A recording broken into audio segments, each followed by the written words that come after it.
Bienvenue, je suis Perrine Corvézier, la fondatrice d'Azimut.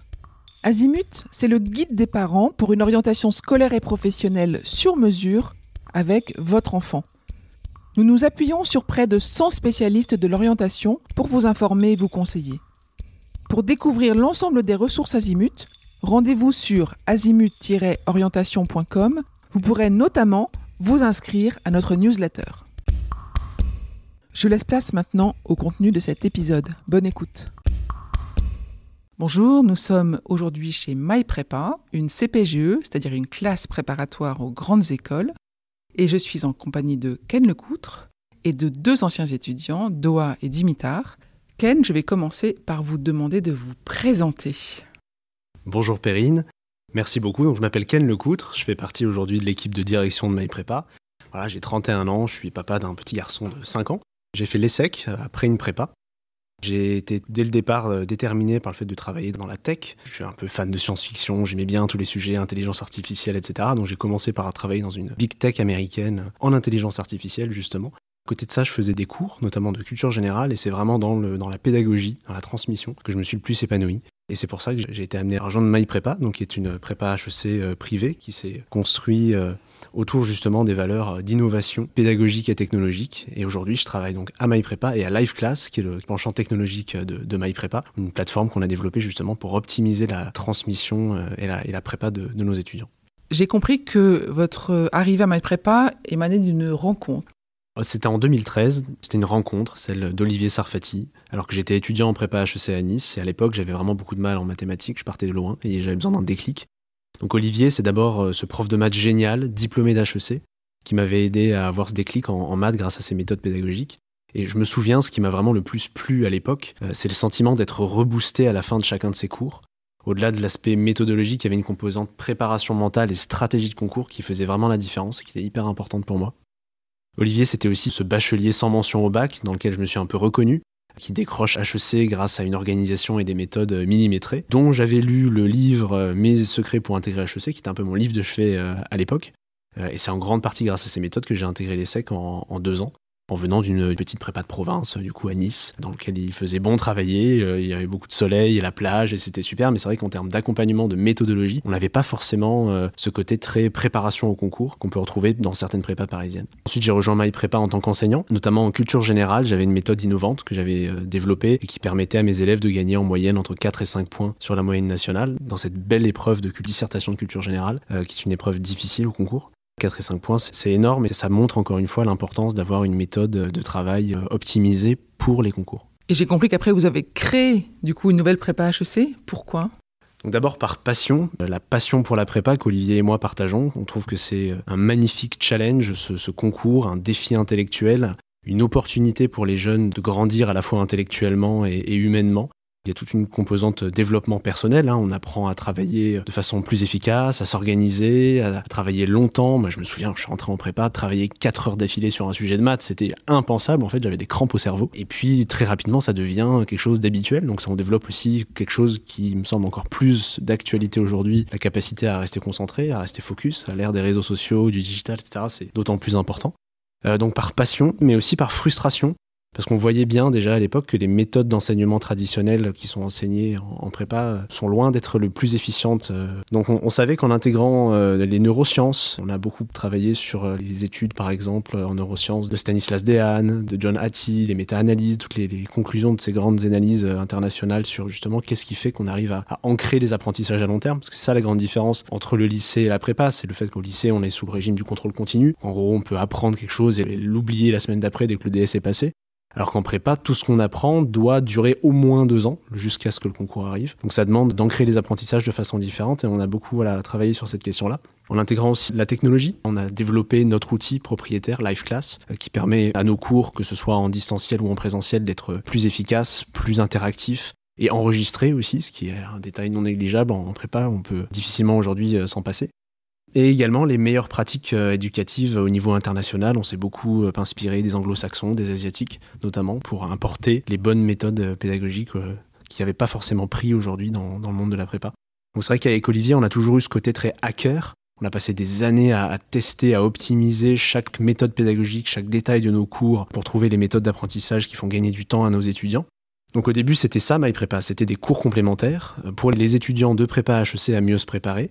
Et très vite, le retour que nous ont fait nos étudiants, c'est « mais vos cours sont tellement plus efficaces que ceux que j'ai dans ma prépa, j'aimerais ne bosser qu'avec vos méthodes. J'ai presque l'impression de gagner du temps avec vous et d'en perdre à côté dans ma prépa. » Et là, on s'est dit, en fait, on va lancer notre propre prépa. Ce qu'on a fait d'abord en 2016 avec la prépa en ligne. On était la première prépa entièrement en ligne. Et on a ouvert ensuite une prépa dans le 15e arrondissement, à Paris, en 2020. Qu'est-ce que MyPrépa apporte de différent dans l'univers des prépas HEC ? Il y a 2 réponses à cette question. Il y a une réponse longue, c'est celle que je donne en journée porte ouverte, où je vais vraiment rentrer dans le détail de chaque matière, le recrutement des profs, comment on recrute nos profs, comment on travaille avec eux, qu'est-ce que c'est qu'une direction pédagogique efficace, quelles sont les méthodes qui marchent, comment on organise la scolarité, etc. On rentre dans le détail et ça me prend 3 heures. Alors, ce que je vous propose, c'est qu'on mette dans les notes de l'épisode un lien pour que les parents qui nous écoutent puissent écouter votre réponse longue. Oui. Mais on passe à une réponse courte ? Ok, d'accord. Donc la réponse courte, c'est qu'on apporte une valeur ajoutée pédagogique qui est inégalée dans le monde de la prépa, avec un seul objectif, c'est réussir au concours. Alors qu'est-ce que c'est que la valeur ajoutée pédagogique ? C'est tout ce qu'on va mettre en place justement d'un point de vue pédagogique pour qu'un étudiant progresse un maximum. Nous, ce qui nous intéresse, c'est que des étudiants progressent. Ça veut dire pas forcément prendre les meilleurs étudiants, parce qu'on n'a pas que des étudiants qui ont 18,5 de moyenne ou 19 de moyenne à MyPrépa. On a parfois des étudiants qui arrivent chez nous qui sont un peu moins bons au départ, et on les fait progresser un maximum jusqu'à ce qu'ils aient une école du top 5 ou du top 3. Et comment on arrive à créer cette valeur ajoutée pédagogique ? Il y a 4 piliers principaux. Premier pilier, l'excellence de nos profs. Évidemment, ce sont pour la plupart des agrégés, comme dans n'importe quelle prépa, mais en plus de ça, ce sont des experts des concours. Souvent, ils sont correcteurs des épreuves des concours. Ils sont auteurs d'ouvrages de référence, diplômés d'HEC, etc. Donc, ils savent vraiment ce qu'attendent les jurys des épreuves. Deuxième pilier, c'est l'innovation. Ça, c'est vraiment propre à MyPrépa. Innovation tant dans les méthodes d'apprentissage, dans l'organisation de la scolarité. Alors là, je pourrais vous donner 15 exemples, mais je vous en donne que 3. Premièrement, tous nos cours sont enregistrés, donc par cette plateforme LiveClass qu'on a développée. Et à la fin de chaque cours, l'étudiant peut avoir accès à l'enregistrement, à la synthèse du cours générée par intelligence artificielle, qui va reprendre tout ce que le prof a dit pendant la séance et qui va faire une fiche de synthèse de ce cours. Deuxième exemple, on fonctionne à l'anglo-saxonne, alors c'est un principe qui est très utilisé dans le monde anglo-saxon, qui s'appelle la classe inversée. Alors c'est quoi la classe inversée ? C'est pas du tout comme on peut l'entendre parfois, que ce sont les étudiants qui donnent cours, hein, c'est pas du tout ça. C'est l'inverse en fait du processus traditionnel de cours magistral qu'on retrouve encore dans beaucoup de prépas, où le prof arrive, fait son cours, les étudiants recopient, ensuite quand ils rentrent chez eux le soir, ils doivent faire une fiche, essayer de comprendre ce qu'ils ont noté toute la journée, et éventuellement s'il leur reste du temps, quand ils sont fatigués le soir après 22h, ils vont faire des exercices. Nous, on trouve que ce format-là est inefficient à bien des égards. Donc, on l'a totalement inversé. C'est-à-dire qu'on envoie le cours en amont des cours. Comme ça, les étudiants arrivent en cours avec une première approche. Ils peuvent poser des questions qui sont informées. Donc, comme ça, on va très vite sur la partie cours et on passe beaucoup de temps à s'entraîner en classe avec un professeur qui peut faire un feedback immédiat aux étudiants. Donc ça, on gagne énormément de temps grâce à ce système de classe inversée qu'on a généralisé dans toutes les matières. Et ensuite, troisième point, c'est vraiment l'organisation de la scolarité. Par exemple, dans une prépa traditionnelle, vous allez avoir donc des cols. Donc des cols, c'est des entretiens oraux et des DS chaque semaine. Alors nous, on a aussi ça parce que c'est bien pour permettre aux étudiants de s'entraîner très fréquemment. Mais c'est surtout sur les concours blancs où on va se différencier. On fait 10 concours blancs à l'échelle des 2 ans. Et donc, on a la prépa qui fait le plus de concours blancs. Et un concours blanc, chez nous, c'est une semaine où on fait toutes les épreuves à l'écrit et toutes les épreuves à l'oral. Tant et si bien que les étudiants qui ont fait les 2 ans à MyPrépa, ils sont comme des poissons dans l'eau quand ils arrivent au concours. Ils sont comme à la maison. Ils ont fait ça tous les mois, quasiment, pendant 2 ans. Donc, ils ne sont pas surpris par le format des concours. Voilà, troisième pilier qui est pour nous absolument fondamental, c'est la bienveillance qu'on exige de la part de nos professeurs, mais aussi des étudiants entre eux. Le fait de poser des questions, de faire des erreurs en cours, c'est constructif pour toute la classe et nous, on l'encourage. Alors que c'est vrai que dans certaines prépas, c'est pas toujours encouragé et certains étudiants osent pas poser des questions. Les étudiants ont accès à nos locaux 7 jours sur 7 jusqu'à 23h. Ils travaillent souvent ensemble le soir, le week-end. Il y a une vraie ambiance de travail collaboratif qui règne à MyPrépa. Et enfin, quatrième pilier, c'est vraiment tout l'aspect flexibilité sur mesure qui est inédit dans le monde de la prépa. Nous, par exemple, déjà, on est les seuls à proposer de faire soit la prépa à Paris, soit la prépa en ligne, ce qui parfois peut être, pour des raisons logistiques, plus propice pour certains étudiants. On fonctionne par classe et par groupe de niveau. Donc, vous le savez, en prépa, il y a plusieurs options. Maths approfondi, maths appliqué, AGG, ESH. Donc déjà, nous, on propose toutes les options. Et en plus de ça, on propose de changer d'option en cours d'année si c'est nécessaire et si c'est stratégique.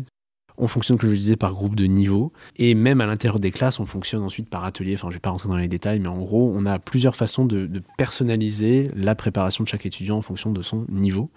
En plus de ça, on fait de la prépa mentale, exactement comme les sportifs de haut niveau avant des compétitions. Là aussi, je pense qu'on est les seuls à faire ça et ça aide beaucoup nos étudiants. On a des cas un peu emblématiques qui ont été vraiment sauvés par la prépa mentale. On a par exemple il y a quelques années un étudiant qui était bègue et qui perdait tous ses moyens, aux oraux notamment. Donc à l'écrit, très bien, mais à l'oral, il perdait ses moyens face au stress. Et donc la prépa mentale, ça lui a permis d'intégrer le SCP brillamment en réussissant les oraux et justement en déjouant cet handicap. Et puis des cas peut-être moins impressionnants, mais plus fréquents, d'étudiants qui sont parfois très bons académiquement, mais qui ont peur de perdre leurs moyens, justement, parce que les concours, il faut quand même rappeler que pour des étudiants qui souvent ont été des excellents étudiants pendant toute leur scolarité, c'est la première sélection, et pour eux, c'est potentiellement un premier échec dans leur vie. Et donc ils peuvent très mal le vivre. Et il faut aussi se préparer à l'échec, se préparer potentiellement au stress de la page blanche, se préparer à tout ça, et savoir rebondir, savoir donner le meilleur de soi-même dans des conditions de stress. C'est quelque chose qu'on leur apprend avec des cours spécifiques de prépa mentale. Donc en résumé, chaque étudiant à MyPrépa bénéficie d'un suivi personnalisé pour maximiser sa réussite et maximiser l'efficacité de sa prépa. J'ai envie de vous poser la question, avec tout ce que vous préparez pour vos étudiants, quels sont vos résultats ? Aujourd'hui, un étudiant qui intègre MyPrépa, réalistement, il peut s'attendre à avoir à peu près 50% de chances d'intégrer le top 3. Donc le top 3, c'est HEC, ESSEC, ESCP, les parisiennes. Et environ 80% de chances d'intégrer le top 5. Bon, on est très fiers de ces résultats, mais on est surtout très fiers de la réalité qui se cache derrière les chiffres. Et ça, j'aimerais prendre une minute pour en parler, parce qu'aujourd'hui, les parents, le réflexe qu'ils ont, c'est de regarder les classements et de choisir leur prépa en fonction des classements. Mais les classements ne disent pas tout. Déjà parce qu'il faut bien savoir que les prépas qui ont les meilleurs résultats sont souvent simplement les prépas les plus sélectives. Donc la garantie que vous avez quand vous êtes dans une prépa du top 10, souvent c'est juste que vous êtes entouré d'étudiants qui sont brillants. Et parfois ça peut être un environnement qui peut être stimulant, d'être entouré de gens brillants. Mais si on est le dernier de la classe, d'une classe brillante, ça peut être aussi très démotivant. Et puis au-delà de cette ultra-sélection à l'entrée, beaucoup de prépas opèrent une sélection en fin de première année, qui se passe soit de façon naturelle, où les étudiants vont plus ou moins abandonner au cours de l'année parce qu'en fait c'est trop dur, ils n'arrivent pas à progresser, on leur donne pas les moyens de progresser, ou alors de façon forcée, où ils vont simplement être remerciés en fin de première année, ou en tout cas ils ne seront pas invités à passer en deuxième année. À MyPrépa, c'est l'inverse, c'est-à-dire que nos résultats viennent de notre valeur ajoutée pédagogique, dont je parlais tout à l'heure, et pas d'une élimination massive. On fait progresser des profils qui sont variés. On est à la fois moins sélectif à l'entrée que des prépas de notre niveau de performance. Alors on n'est pas du tout sélectif, hein. On fait quand même une sélection. J'en reviendrai là-dessus juste après. Mais on est quand même moins sélectif que les prépas performantes. Grâce à notre valeur ajoutée pédagogique, on arrive quand même à avoir les résultats excellents dont je parlais tout à l'heure. Alors après, il faut aussi voir un peu l'historique. C'est-à-dire que MyPrépa, c'est une jeune prépa. On a ouvert la prépa à Paris en 2020, comme je le disais. C'est vrai que les 3 premières années, les étudiants qui nous faisaient confiance, c'était beaucoup des étudiants qui nous avaient connus grâce à notre excellente réputation dans le cours complémentaire. Donc généralement, plutôt des étudiants en difficulté. Et ces étudiants, malgré leurs difficultés, on a quand même réussi historiquement à en mettre à HEC, à l'ESSEC. D'ailleurs, on a eu un major du concours la première année, notre première année d'existence, directement major du concours de l'EDEC, qui aujourd'hui est à HEC. Et on a réussi historiquement à mettre plus de 50% de nos étudiants dans une école du top 5. Donc ça, c'est des chiffres historiques et qui sont amenés aujourd'hui à augmenter à mesure qu'on devient de plus en plus sélectif, parce qu'on a de plus en plus de familles qui nous font confiance. Aujourd'hui, on a beaucoup plus de dossiers que ce qu'on a de places, donc on devient un peu plus sélectif. Et aujourd'hui, quels sont les types d'étudiants qui rejoignent MyPrépa ? Il y a 2 types d'étudiants qui rejoignent MyPrépa. La majorité de nos étudiants, notamment en 2e et 3e année, qui sont des étudiants globalement avec des bons dossiers, qui sont des étudiants brillants, dont beaucoup d'entre eux auraient pu intégrer des prépas publiques prestigieuses, parfois même mieux classées que nous, mais qui choisissent MyPrépa pour une pédagogie plus performante et avoir la garantie d'avoir un accompagnement vraiment personnalisé et focus concours. Sinon, il y a des étudiants qui sont plus des étudiants, on les appelle à potentiel, c'est-à-dire que parfois ils ont un bon dossier, mais avec un trou dans la raquette, et peut-être une matière ou deux dans laquelle ça pêche un peu plus. Mais on arrive à identifier chez eux un vrai potentiel de progression et une forte motivation. Ça, comment on le fait ? On fait un entretien. Parfois, on passe plus d'1 heure à faire un entretien de motivation, de personnalité avant l'intégration, notamment en première année. Du coup, on réserve 20% de nos places à des profils un peu plus atypiques parfois, mais auxquels on croit qu'on fait grandement progresser. Concrètement, ce qu'on fait, c'est que dès qu'on reçoit un dossier, que ce soit pour notre première ou notre 2e année, on organise un entretien individuelle approfondie pour chaque candidat. On analyse leur bulletin, des copies éventuellement, mais surtout ce qui va compter, c'est leur état d'esprit. À la fin, ils repartent avec une analyse complète de leur profil et des conseils personnalisés pour progresser, qu'ils rejoignent MyPrépa ou non. Donc ça peut être utile, même si finalement, in fine, ils ne viennent pas chez nous. Rien que de passer ces entretiens, ça va leur apprendre beaucoup sur la prépa. Et d'ailleurs, on fait aussi, et ça c'est très apprécié aujourd'hui, c'est des stages de préparation à la prépa qui ont lieu pendant le lycée, dès l'année de première. Et on le voit, nos meilleurs étudiants aujourd'hui sont ceux qui ont commencé leur préparation dès le lycée via ce programme de prépa anticipé. Ça leur permet d'arriver en septembre en prépa déjà préparés, confiants et plus efficaces, notamment en ayant acquis les bonnes méthodes et les bons automatismes pour progresser dès le début de l'année. Doa, je serais curieuse de savoir ce que vous aviez fait avant la prépa et pourquoi vous avez décidé de faire une prépa. Déjà, moi, mon parcours, donc avant la classe préparatoire, j'ai fait un baccalauréat donc scientifique, option mathématiques. J'ai toujours été très bonne étudiante, j'ai toujours beaucoup aimé l'école. Et donc j'ai réussi à avoir mon baccalauréat mention très bien. J'avais également fait l'option internationale du baccalauréat OIB, puisque j'ai étudié au lycée français de Marrakech. Donc ça m'a permis d'avoir l'arabe, l'anglais et le français comme langue que je maîtrisais déjà très bien. Et j'ai également suivi l'enseignement de la langue espagnole tout au long de mon lycée. Donc c'est vrai que j'avais un profil très international qui était très apprécié des écoles ou des études tournées vers les sciences politiques, l'économie, etc. Donc j'ai beaucoup hésité, j'étais une étudiante très indécise. Je sais que mes vœux Parcoursup n'avaient pas beaucoup de sens. J'avais postulé dans des écoles d'ingénieurs type INSA, dans des écoles d'architecture, dans des écoles de commerce et dans des classes préparatoires. Finalement, j'avais beaucoup hésité entre la classe préparatoire et des études type Dauphine notamment. Mais c'est vrai que j'avais besoin, je pense, d'avoir encore 2 ou 3 ans en me gardant des portes grandes ouvertes, puisque j'étais un peu intéressée et passionnée par tout. Je savais et j'avais l'impression qu'en tout cas, peu importe le choix que je faisais, j'étais obligée d'éliminer des parties de l'enseignement qui me plaisaient, que ce soit la partie scientifique ou la partie plutôt littéraire ou la partie plutôt langue. Et la seule formation qui vraiment regroupait tous ces aspects-là, c'était la classe préparatoire ECS, puisque ça me permettait de garder un enseignement scientifique qui m'ouvrait beaucoup de portes par la suite, mais également en fait, d'avoir des matières comme la culture générale, la géopolitique, l'étude d'une LV1 et d'une LV2, donc langue vivante 1 et 2. C'était vraiment un enseignement complet qui me donnait 2 ans de réflexion pour décider un peu plus ce que je voulais faire. Et vous, Dimitar ? Quand j'étais en terminale, j'avais aussi un bon dossier pour intégrer les prépas. Et donc j'ai aussi hésité entre Dauphine et la classe préparatoire. Et ce qui m'a fait choisir la prépa, c'était aussi le challenge, le fait d'avoir à me dépasser pendant 2 ans, d'avoir un objectif, les concours, et de donner le meilleur de moi-même pendant cette période. Et c'est aussi ce qui m'a influencé, alors que potentiellement de base, je n'étais pas prédestiné à la prépa, puisque encore en première, j'avais jamais entendu parler de la prépa, donc je me suis renseigné là-dessus assez tard. Étant d'origine bulgare, dans ma famille, personne n'a fait prépa. Et donc, on n'avait pas cette proximité avec la prépa. Mais aussi, c'est important de savoir que la prépa, elle est destinée à tout le monde et permet vraiment d'apprendre beaucoup. Et c'est vraiment ce qui m'a beaucoup marqué pendant mes années en prépa. Comment est-ce que vous êtes arrivé à MyPrépa ? Alors, il faut savoir que je ne suis pas directement arrivé à MyPrépa. J'ai fait 2 ans dans la plus prestigieuse prépa où j'avais postulé sur Parcoursup. Donc j'avais eu mon choix numéro 1 en termes de prépa. Et donc ça s'est globalement bien passé. Cependant, j'ai pas du tout intégré l'école que je souhaitais avoir au bout de 2 ans de préparation. J'avais pas assez les bonnes méthodes. C'était un monde complètement différent de ce que j'avais l'habitude. À titre d'exemple, le premier jour de la prépa, je m'étais dit j'allais aller à l'entraînement d'athlétisme parce que j'ai fait du sport à haut niveau avant la prépa. Et donc j'ai très vite compris que le monde de la prépa n'était pas du tout compatible avec une pratique de sport de haut niveau à côté. Donc j'ai dû me concentrer uniquement sur la prépa et donc progressivement apprendre, trouver les méthodes par moi-même. Et j'ai pas réussi à faire ce travail tout seul en 2 ans. Et donc vous êtes arrivé en 3e année en Cuban, c'est ça ? Exactement, je suis arrivé à MyPrépa en Cube et donc c'est là où j'ai eu ce déclic, où j'ai eu vraiment les bonnes méthodes qui m'ont permis d'intégrer aujourd'hui l'ESCP. Je suis en M1 à l'ESCP et c'est grâce à MyPrépa, grâce à l'accompagnement, grâce aux professeurs qui sont disponibles, qui croient en nous, que j'ai pu atteindre mes objectifs en termes d'école de commerce. Et vous, Doa, quels ont été les critères qui vous ont amené à MyPrépa ? Moi, j'ai découvert mes prépas à travers les cours complémentaires de maths à l'époque.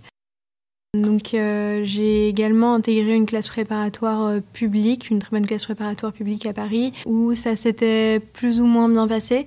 J'étais dans des classes avec un niveau d'étudiants qui était excellent, de très très bons professeurs, mais malgré tout, j'ai eu beaucoup de mal à me retrouver dans un environnement où j'étais très peu encadrée. C'était un petit peu un attendu de la prépa, mais d'être un petit peu, entre guillemets, livré à soi-même. Venant d'un lycée français à l'étranger, on a un suivi qui est un peu comme, je dirais, les lycées privés ici en France. On a quand même des professeurs qui sont très disponibles pour nous, des classes à taille humaine.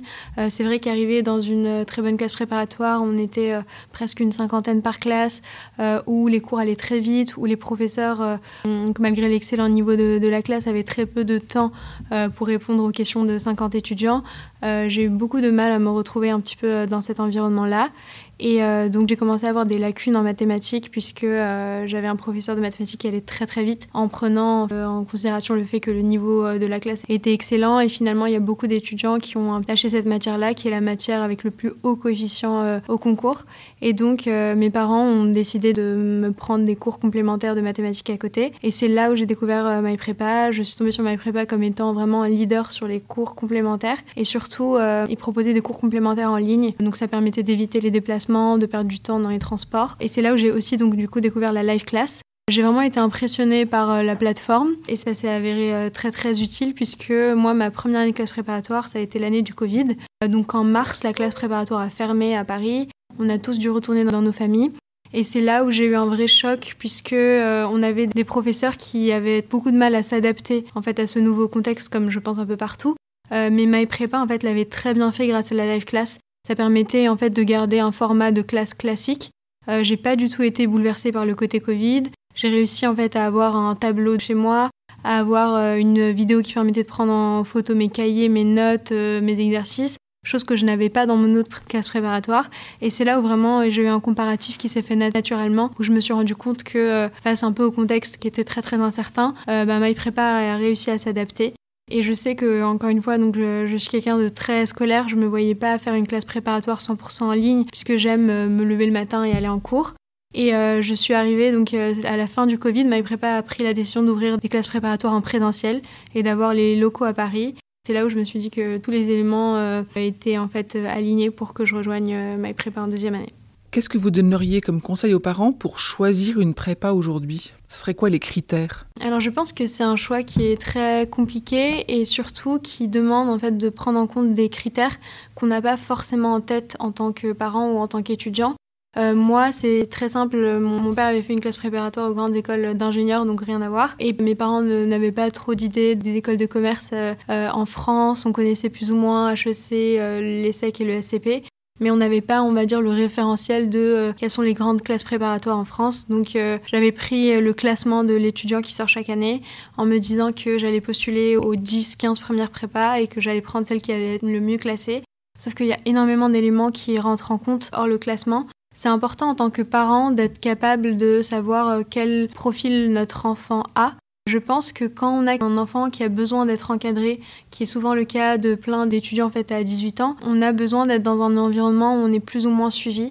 Et pour ce genre de profil, je pense que c'est important de considérer des classes préparatoires ou bien avec un internat, mais c'est très rare, je pense qu'il y en a seulement 2 en région Île-de-France, 2 ou 3.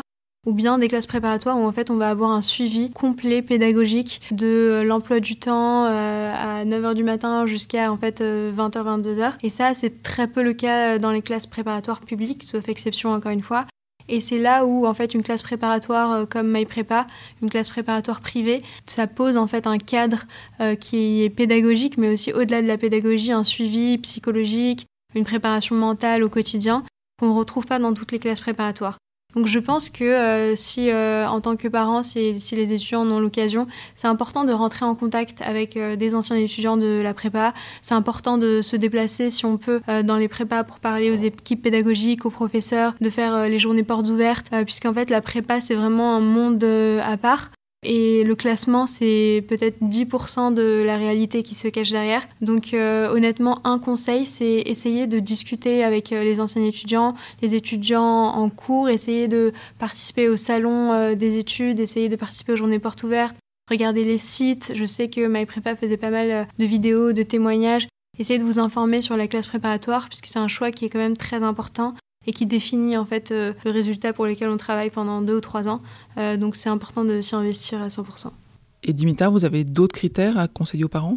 Je pense que les critères pour choisir sa prépa, c'est tout d'abord de regarder est-ce que les professeurs sont bons, de regarder s'ils accompagnent les étudiants. Et la meilleure manière de le voir, c'est de contacter directement des étudiants. C'est aussi de voir si la prépa propose des méthodes de qualité, comme MyPrépa, des méthodes vraiment qui permettent de progresser le plus, d'être vraiment focus concours et de ne pas divaguer, de faire des points sur des choses qui ne vont pas forcément nous apporter. C'est parfois le sentiment que j'ai eu dans ma première prépa. Et aussi les effectifs, avoir des effectifs réduits, ça permet forcément de mieux progresser, d'avoir plus de temps qui nous est dédié en tant qu'étudiants par les professeurs, qui peut-être arrivent moins bien à gérer des classes de 45 étudiants dans les prépas classiques par rapport à MyPrépa qui a des classes où il y a une vingtaine d'étudiants aujourd'hui. Quand je suis arrivée ici tout à l'heure, je m'étais dit une prépa, ça prépare. Mais après quelques minutes avec vous, je me rends compte qu'en fait, c'est avant tout une formation, que vous avez reçu plein d'informations, plein de conseils, mais aussi que vraiment ça vous a formé. Je serais contente de savoir l'un et l'autre, qu'est-ce que vous avez l'impression d'avoir appris ici ? En quoi c'est une formation et comment vous l'avez vécu. En fait, je pense que pour les parents, ça serait important de comprendre comment est-ce qu'on ressent, comment est-ce qu'on vit 2 ans, 3 ans. Est-ce qu'il y a une pression folle ? Est-ce qu'il y a des moments sympas ? Est-ce que, d'un point de vue intellectuel, vous avez l'impression de vous dépasser, vous développer ? Les années que j'ai passées en prépa, c'est vraiment des années qui m'ont forgé, que j'ai beaucoup appréciées. J'ai vraiment aimé apprendre, à apprendre plein de connaissances très pointues dans les différentes matières.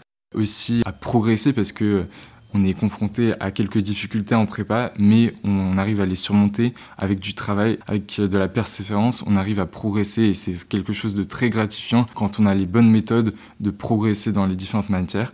Ça lie des liens, la prépa, parce qu'on est tous confrontés aux mêmes exigences et donc on trouve des solutions pour s'entraider, pour se motiver, pour rester tout le temps motivé et ça permet donc de réussir finalement ensemble.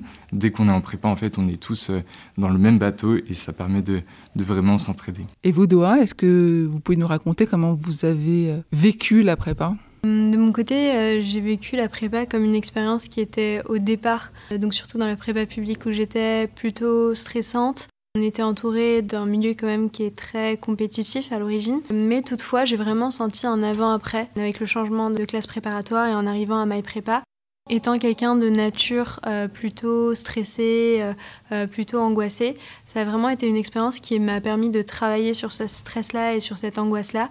C'est pour ça que la classe préparatoire, c'est véritablement une expérience humaine qui peut vraiment transformer la personnalité de quelqu'un, puisque contrairement à ce qu'on peut penser en se disant que la classe préparatoire est une expérience atroce, que c'est une expérience qu'on va subir pendant 2 ou 3 ans, moi ça n'a pas du tout été le cas, surtout à partir de la 2e année. Ça m'a permis vraiment de travailler sur moi-même, de rencontrer encore une fois des personnes, que ce soit des professeurs, des étudiants avec qui on passe 99% de notre temps, mais de faire de vrais liens humains très intéressants, mais surtout de beaucoup en apprendre sur soi et de faire beaucoup de travail personnel. Aujourd'hui, je sais que dans le milieu professionnel, dans le reste de mes études, j'appréhende plus du tout les examens, les épreuves, les concours, etc. de la même façon. Ça me permet par exemple d'être très à l'aise en entretien d'embauche, en entretien de personnalité. Ça a vraiment changé ma façon d'appréhender ce genre d'événements. La prépa, je l'ai vécue comme une expérience qui m'a transformée. J'ai vraiment vu un avant-après. C'est quelque chose qui est beaucoup ressorti aussi de mon entourage, notamment mes parents, qui m'ont dit vraiment avoir vu 2 facettes de ma personnalité après la classe préparatoire. Et je le vois également dans le monde professionnel, en parlant avec des personnes même qui aujourd'hui sont en CDI ou en stage, etc. C'est vrai que les profils classe préparatoire, ça reste des profils qui se démarquent et qui font la différence, puisque justement on apprend à apprendre, on apprend à travailler, on apprend à appréhender des situations du quotidien. Et c'est vrai que c'est pour ça qu'en école de commerce, on a beaucoup de personnes qui vont se donner dans des associations humanitaires, dans des associations sportives, parce qu'en fait ça apprend un peu à catalyser toute cette énergie-là et de l'investir dans d'autres activités. C'est vrai que j'ai vécu la classe préparatoire comme une période très forte. C'est pas forcément dur, c'est juste fort, puisqu'on apprend en fait au quotidien. Et je pense qu'il n'y a aucune expérience aujourd'hui dans le monde éducatif qui peut égaler celle de la classe préparatoire et que, en fait, peu importe le résultat à la sortie, c'est une expérience dans laquelle on ressort gagnant parce qu'on apprend beaucoup sur soi avant d'apprendre sur les matières qu'on étudie. Ken, on va conclure avec vous. Est-ce que vous avez un conseil à donner aux parents ? Aux parents, oui, je dirais déjà, n'auto-censurez pas votre enfant. Faut quand même avoir un petit esprit, pas de compétition, mais un esprit de challenge, personnel avant tout. Si vous sentez que votre enfant a cet état d'esprit, il a envie de se dépasser, il a envie d'apprendre, il sait pas forcément ce qu'il veut faire, mais il veut se fermer aucune porte, il veut simplement se donner le temps de mûrir, de progresser, de grandir. La prépa, je pense que c'est une opportunité absolument formidable. C'est une chance qu'on a en France d'avoir ce système prépa. C'est une voie royale pour des écoles qui sont quand même des écoles d'excellence, qui ouvrent énormément de portes. Donc si vous êtes motivé, tentez votre chance. À MyPrépa, en plus, si vous postulez, vous ressortez de l'entretien de sélection avec un vrai bilan pédagogique complet, une vision claire de vos forces et de vos axes d'amélioration potentiels. Donc si vous avez une place chez nous, ça vous permettra en plus de minimiser le stress de Parcoursup, parce que nous on donne nos réponses bien avant les résultats de Parcoursup. Et puis même si vous finissez pas forcément à MyPrépa à l'arrivée, ça vous permet d'avoir fait cet entretien qui vous apprendra beaucoup sur vous-même. Merci beaucoup. D'un point de vue concret, on va sur le site MyPrépa. Exactement, on dépose un dossier et dès qu'on reçoit le dossier, on recontacte l'étudiant pour organiser l'entretien de sélection. Parfait, très simple. Merci beaucoup. Merci Perrine. Je vous retiens quelques instants. Vous écoutez peut-être sur Apple ou sur Spotify ou sur Deezer ou sur une autre application de podcast. Je voulais m'assurer que vous connaissiez l'existence de notre site azimut-orientation.com. Sur ce site, les contenus sont organisés par thématique et par situation. Ceux qui connaissent adorent et utilisent notre moteur de recherche, ce qui leur permet d'aller chercher directement le bon contenu qui correspond à leur problématique. Je vous encourage à vous y connecter et n'oubliez pas de vous inscrire à notre newsletter. Merci de votre fidélité et à bientôt.